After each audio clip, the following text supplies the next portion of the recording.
All right, you guys, this lesson is a tricky assignment. I hope you got your thinking caps on here. So this is called recursive rules with sequences and functions right here. Recursive just means how does it relate to the terms before that. So we've always worked with what's called explicit rules, you guys. Explicit rules always gives us the nth term of a sequence. So we had arithmetic sequences and geometric sequences.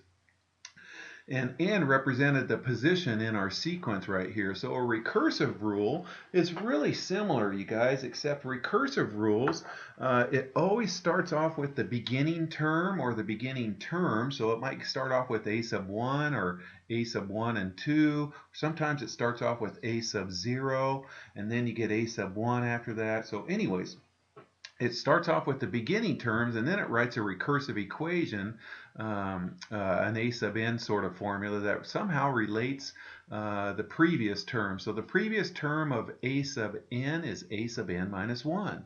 Okay, and the term before a sub n minus 1 is a sub n minus 2, and the term before that would be a sub n minus 3. And you're thinking, huh?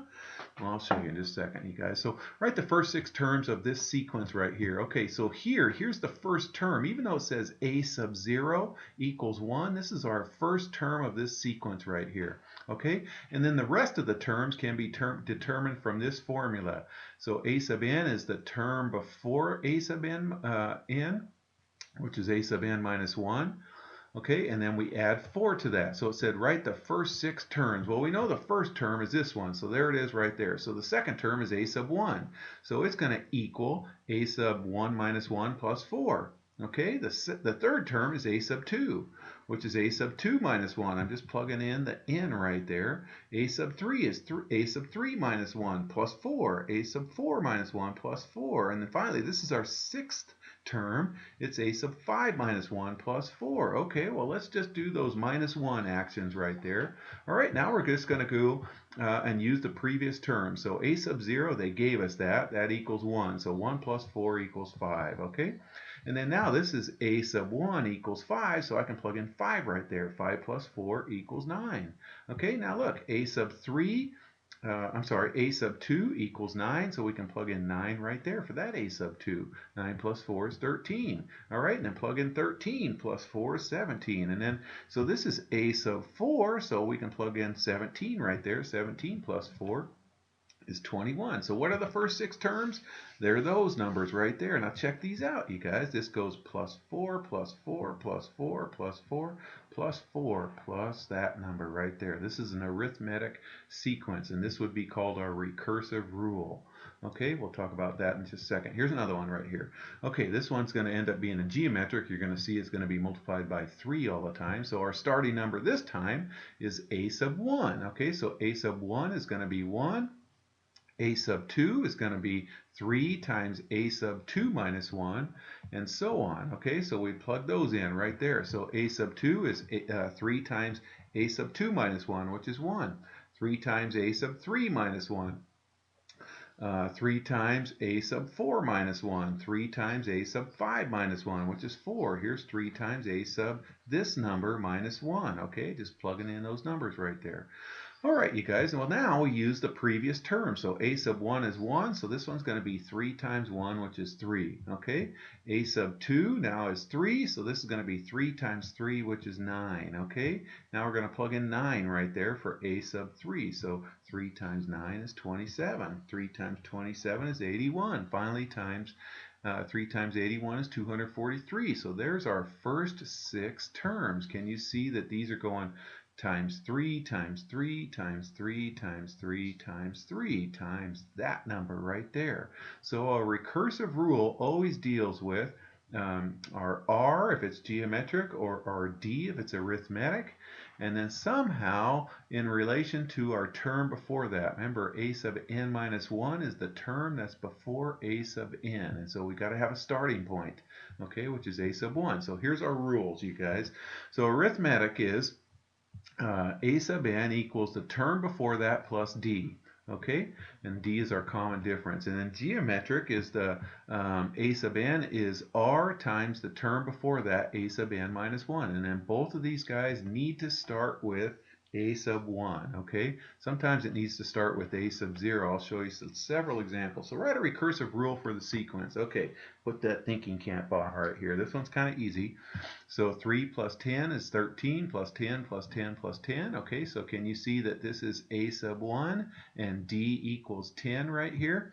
Okay, so there's our rule right there. So a sub n is going to be the term before that plus d. Okay, and we got to start with a sub 1 always. So there's our formula, and our recursive rule is going to be the first term, and then the rest of the terms is a sub n minus 1 plus 10. Okay, are they all that easy? No, they get tricky. Check this out. Okay, this one is geometric. This one's kind of hard to see. It's definitely not arithmetic. So it is geometric right here. So I'm going to do righty divided by lefty right here. And you can do 100 divided by 40 or 250 divided by 100, whichever pair you want. I like the smaller numbers right here. Okay, notice how I stated what a sub 1 is. Let's simplify this, you guys. 8 goes in there 5 times, in there 2 times. So there's r right there. There's our geometric formula right there. So we're going to say a sub n equals r, so it's the 5 halves times a sub n minus 1. And that's it. And we just got to say where it starts. A sub 1 equals 16. So piece of cake, okay? All right, ready for the tricky ones? Here we go. Okay, this one's not arithmetic nor geometric. This one's actually called a Fibonacci sequence. And just to save time in the video, I'm just going to jump right to it. I'm going to try and let you explore it in class. But notice how 8 is equal to 5 plus 3. Notice how 5 is equal to 3 plus 2. 3 is equal to 2 plus 1.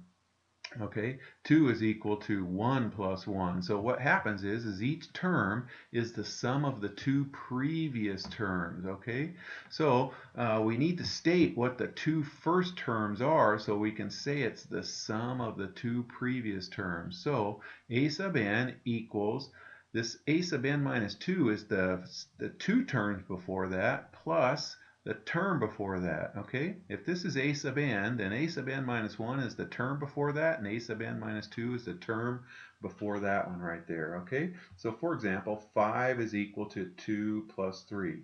You see how this 2 is two terms before the 5 right there. Okay, and so since we're doing two terms, you guys, you got to state what the first two terms are, because we can start it anywhere, you guys. I can start it with 5 and 7, and then the next one would be 12, and the next one would be, they keep adding. So I don't know if you follow me on that. I better jump off that one there.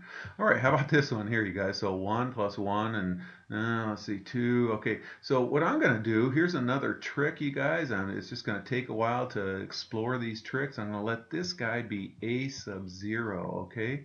So if this one is a sub 0 right here, then this will be a sub 1. This will be a sub 2. This will be a sub 3. Notice it's our fourth term is a sub 3. This will be our fifth term, which is a sub 4. So if you can see that, you guys, a sub 1 is this one right here. Now it's going to equal this number times the number before that. I hope you can see that pattern. So it's 1 times the term before that. A sub 0 is the term before a sub 1. All right, so the third term would be a sub 2. So a sub 2 would equal this number times the term before that. So this number would be 2 times the term before that. Well, the term before that was that 1 right there. So here's the third term. The fourth term would be a sub 3. Can you see that this is 6 is 3 times 2?